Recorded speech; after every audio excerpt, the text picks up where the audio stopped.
what are some of the things you see maybe in instances where things go wrong? Maybe it's a client you have or people you just talk to and things are not going as planned. The reason why I bring this up is there's probably many people who will listen to this or watch it, and they're already in the process. Yeah. They're probably thinking, man, I probably should have done this going into starting up my practice. What would you tell them? And also, what are some of the things you've seen that maybe they can identify with and start to work on maybe even themselves? Absolutely. So when we come in later into a project, and later, I mean, they've already found their location. Maybe they've already signed a lease. That first piece of finding the right location is key. And where I've seen have offices struggle is, like, I'll use an example. I'm in the Dallas, Texas market where I live. We have a great suburb area called Frisco Prosper, that corner. Very high-end income, everybody wants to live there, new, modern, a lot of great opportunity for business.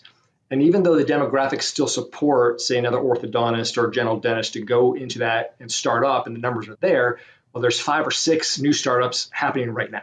And so if you're not doing the due diligence to understand what you're competing and going into, you're going to have a much slower and harder start getting your doors open than if you hire the right team, whether it's us or somebody else, to go in and understand what your demographic is, what's the growth of that area, understand how many startups have happened in the last couple of years as well, to know what you're competing against to open your doors. So having that information dissected and really making that educated decision is key.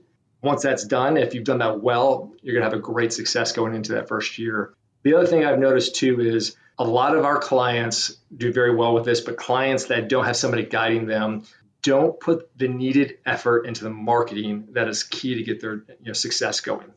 Marketing is not a one-time thing that you do and then you're successful. In today's day and age, and the way the environment is, from all the different social media platforms and marketing, to still even direct mail that goes out there, to getting SEO and being prominent on page 1 for pay-per-clicks. There's so much that goes on into that. That's an ongoing effort. A lot of clients out there where I've seen or have struggled after the fact is that they did it once, they got the rush of patients coming in, but they stopped reinvesting back into that marketing. And then they got slow and like, well, what's happening? I'm slow. Well, it's because you stopped marketing. You got to continue to market. So that's the other thing I see a lot of the times as well, is they stop doing the things that got them going to be successful, or they didn't put enough of the money needed towards that, versus only equip 2 or 3 operatories of equipment, not 4 or 5, and then take that extra money and do a right marketing campaign to ensure you have the kickoff that you need in a startup. Yeah, these are great discussion points. So Harrison and myself started speaking at various residency programs a little over a year ago. And it's our goal to really try and speak at as many as we can, and then build relationships with those programs to continue to go back. We actually took on one as a partner recently, so we're doing their marketing, Seton Hill, and it's going really, really well. But every single program we go into, we're advising them and educating them on what to get ready for if they're going to go start up their own practice, or maybe even they're thinking about it after several years of working at another practice. And the feedback that we get at every single program is, this is never really talked about. I had no idea that I would need to be ready for these things with this specific information. What we see and what really prompted us to build relationships with these programs is a lot of people who would get on calls with us. And obviously, most people listening know what we do. We have a marketing framework, but really beyond that, it's a growth framework with software and coaching and training, specifically on how to make the marketing and the opportunities work for the practice and grow it faster and easier. But we'll see these startups say, hey, I'm like 30 days out from opening. I need some marketing, and I've got like a couple grand. You know what I mean? Like literally like $2 or $3 grand, maybe $5 grand. And they're just not prepared at all. And then when you start to learn more about what they've done, they've built this state-of-the-art facility. They have tons of debt from school, residency. Now they have tons of debt on their building and all the technology, and they have no money left to do marketing. And then, we'll even talk to practices, obviously 10 years into it, who started this way and they can't break the $500,000 of production. Mm-hmm. And then if we flip that and there's somebody who comes out, does it the right way, maybe works with you, someone else works with us as well. We've seen people, hit 2 million, in their second year of practice. In the first year of practice, they were doing it part-time and still working at a corporate office. So, Right.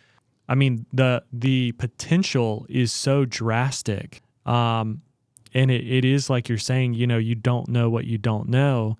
And I think there's also, when that is the case, there's also a lot of limiting beliefs.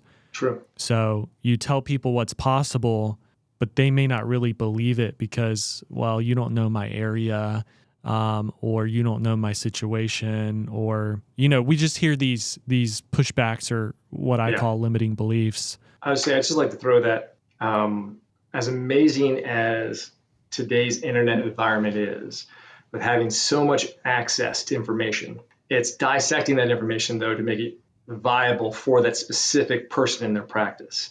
So I know there's a lot of forums and a lot of places that people have done startups and like, oh, what'd you do? How'd you do it? And you got a lot of good tips and information out there, but everyone is different. One doctor, for example, may say, hey, I got an amazing interest rate at 4%.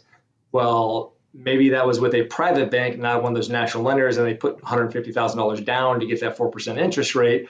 And so that new startup is going to Bank of America and saying, how come you're giving me 5% and not 4%, right? And so there's a lot of unknowns that just don't add up, and having the right guidance and help to streamline that process for them is key. And then going into spending money the way it needs to be spent so they can ensure their success. We're a huge advocate of, one, explaining the budget and breaking that down to them, but also making sure that, hey, if you want to have the success of our past clients, if you want to do only $500,000 to $700,000 your first year of marketing, you're going to have to spend at least $50,000 in marketing that first year. If you want to be that $1 million to $1.5 million that we have in a first year, we're looking at $70,000 to $100,000 in marketing costs spread out over the year. For me, if I give you $150,000 in marketing dollars a year and you give me $1.2 million back, I'll do that every single day, right? But a lot of people don't understand why it goes like that and the process of getting that, because it's brand new to them.